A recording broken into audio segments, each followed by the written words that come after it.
Hey guys, how's it going? Today I'm going to read a book called Troublemaker by a novel. This is written by a novel by John Cho, and this is about a city on the edge and a boy on a mission.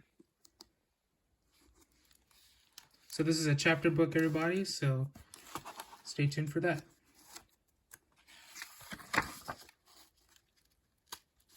So here's the article. It means a compelling story in a vivid setting that has not been explored enough in books for young readers.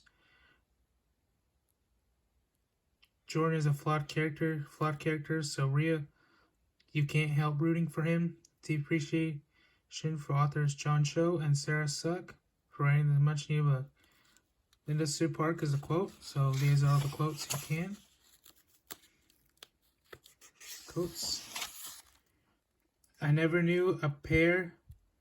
So this is chapter 1. I never knew a pair of shoes could scare me so much. When I see Uma's and Appa's sneakers by the door when I walk in, I nearly jumped right out of my skin. It's not that they're anything out of the ordinary. The shoes, I mean. When Appa's laces fraying at the heads and Uma's looking more gray than white, like they did when she first bought them. What's weird is the fact that they're here at all. It's just a little after 4 p.m. on a Wednesday, and Uma and Appa should be at the store, not at home. I thought I'd have more time before I'd have to face them today. Their voices are quiet, muffled, coming from the direction of the kitchen. I stand real still by the door, listening, but I can't hear what they're saying from here. I move carefully down the hall, gripping the straps of my backpack with both hands, praying in my head. Don't see me, don't see me. Just as I'm about to pass the kitchen, Uma looks right up at me. Oh, Jordan, you're home? She says in Korean. She says it all casual that like she's here every day when I get home from school. Like, I'm not the one who should be saying, oh, Uma, you're home. Yeah, I say back in English. A nervous feeling starts to spread through my stomach. My prayer changes. Don't ask me how school was, and don't make me lie to you. By some miracle, she doesn't. She just smiles and nods. Turning back to Appa to carry on talking about whatever they were talking about. The air kind of tense and tight between them. Huh, that's weird. Uma always asks how school was. It's pretty much her favorite question. Not to mention, I still don't know what they're both doing home so early. I linger by the door, wondering whether I should ask or not. But the more questions I ask them, the more questions they might ask me, and I want to avoid that for as long as possible. Not that Appa would ask me anything, though. This whole time, he hasn't even looked at me. Once, I don't know whether to be relieved or disappointed. It's between us for weeks. Ever since our big fight, things haven't been the same since then. It's like time split into a before and after. Before, when I was just Jordan and he was just Appa, and I didn't think twice about being in the same room together. After, when we're not just Jordan and Appa anymore, we're Jordan who doesn't know what to say around Appa, and Appa who basically completely ignores Jordan.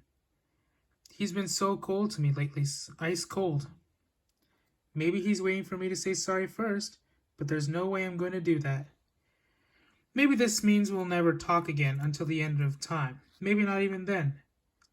I stare at the back of his head for a second longer, and then I walked away.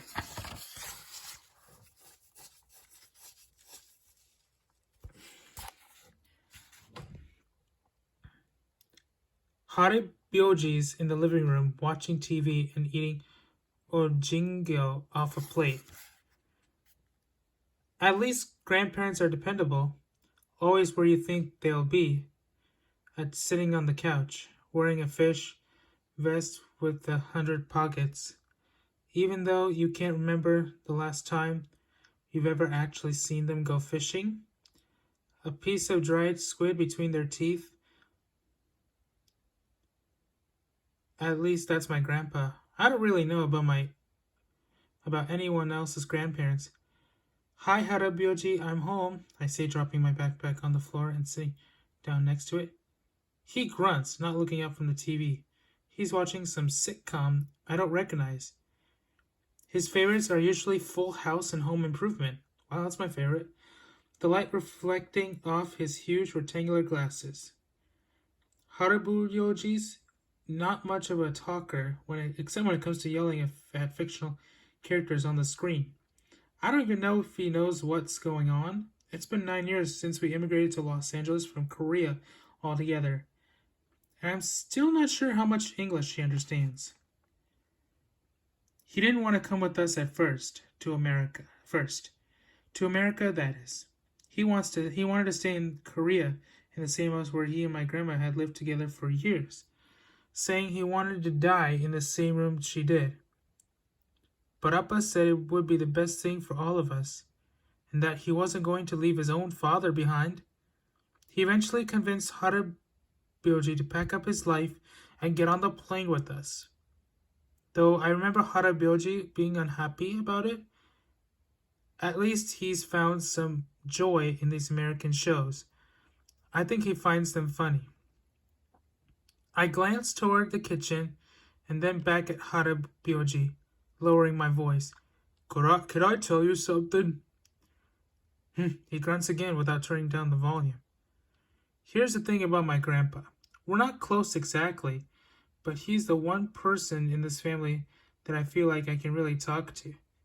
Even if he doesn't totally get what I'm saying, since I speak to him in English. Maybe that's the reason why I feel okay. Or maybe it's because he's too busy judging made-up people on television to judge me. And I know that whatever I tell him, he won't tell anyone else. I got suspended from school today. And at this, his eyebrows lift. I can't be sure if it's from what I said or from something on TV, but I keep going. I got sent to the principal's office again for cheating on a Spanish quiz, or I guess getting caught cheating.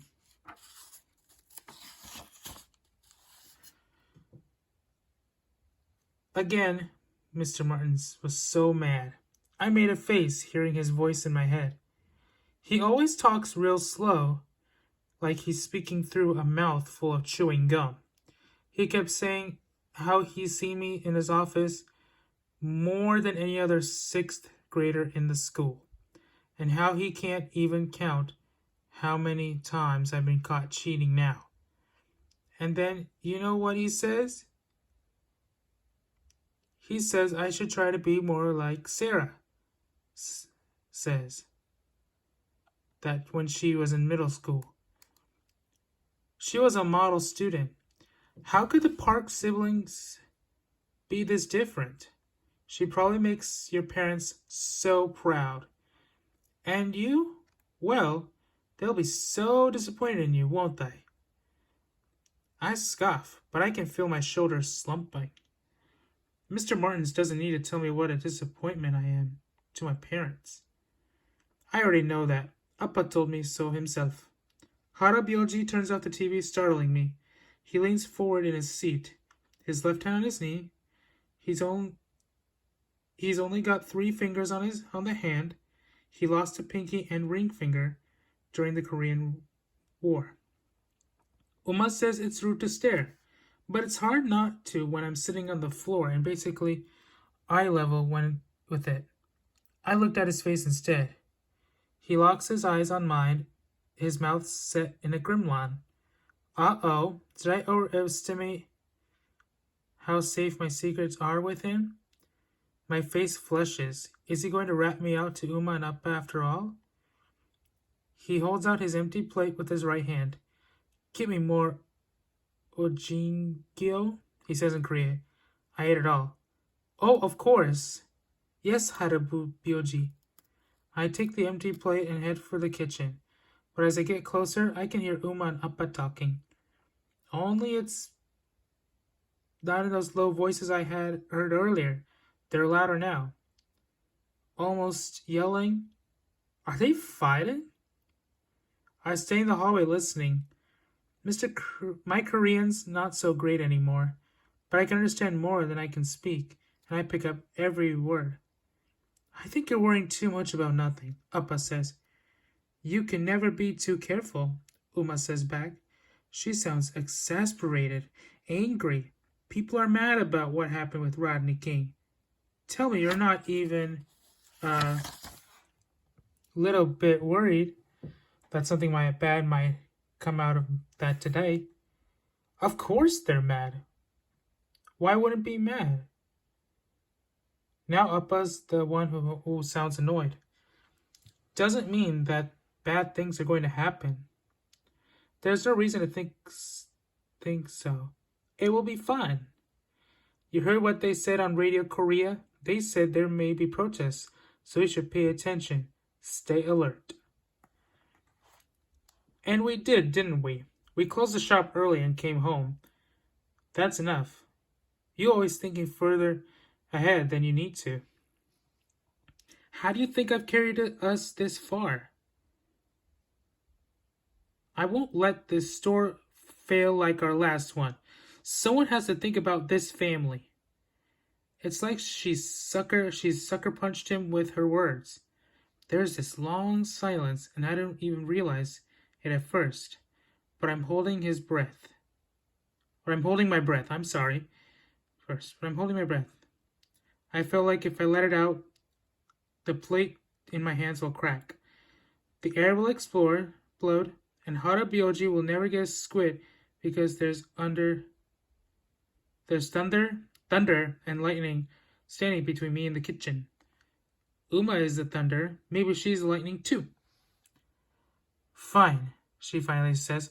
I'll go. Go where? To board up the store. Before Appa can reply or I can even take a step, Uma storms out of the kitchen. She doesn't see me. She's too focused pushing the little wisps of hair following from her stubby ponytail out of her eyes and reaching for the coat closet. She grabs the handle of the sliding mirrored door and pulls it hard. What happens next is everything shatters. At first I think I've dropped Harabyoji's plate, but when I looked down, it's still in my hands. It wasn't me that broke, it was Uma. The closet door's always been too flimsy, teetering on loose tracks, and Uma's pulled it up so hard it finally gave up and jumped at the tracks. The whole mirrored door cracks and explodes into shards on the floor. She yells, jumps back, and then stands there breathing heavy. What was that, Harabyoji? Is that? Harabyoji shouts from the living room. Everything fine. It's fine, Uma shouts back, even though I think what she means is really opposite. Alright, well, I'm going to go ahead and go to the next page, and I'm going to end it for today. Appa comes out of the kitchen and looks at Uma, standing there with a broken mirror all around her. Then he noticed me. Sometimes I forget how tall he is, but when he looks at me, he has to look way down the way I do when I look at my ants on the sidewalk. He stares and I stare back, right at his bushy eyebrows and the permanent furrow in his brow, like God stuck his thumb there for too long and left a dent. It's the first time we really made eye contact since the big fight. I'm bracing myself all over. I think maybe he's going to say something.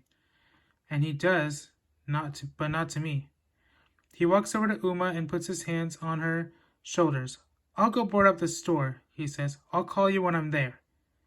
Then he reaches into the doorless coat closet and grabs his jacket, takes his car keys off the hook on the wall, and puts on his shoes while the fraying laces and leaves. He doesn't look back at once.